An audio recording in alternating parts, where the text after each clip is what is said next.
ko'z oldimizga keltirgan niyatimiz, o'sha tasavvur deymiz, niyat deymiz, endi Yevropada affirmatsiyalar deydi. Meni bugun ajoyib kun kutmoqda, meni ishlarim yaxshi rivojlanyapti deyshadi. Lekin affirmatsiyalar har doim ham to'g'ri deb ayta olmaymiz.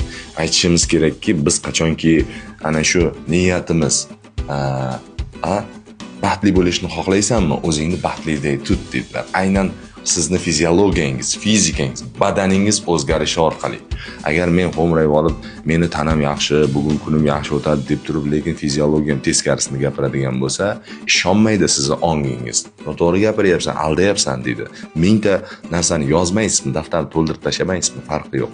Agar siz qomatingiz, tanangiz shunga mos bo'lib turib, bugun niyat qildim, ana shunday ishlar qilishga. Endi tasavvur qilganingizdan keyin 5 ta sezgini albatta qo'shish kerak bo'ladi.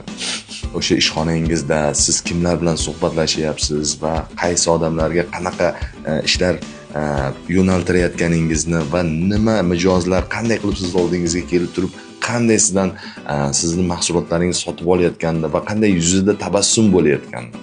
Chunki bizni bu dunyoga kelishimizdan eng asosiy maqsadlarimiz kimnidir ko'nglini ko'tarish ekan kun davomida.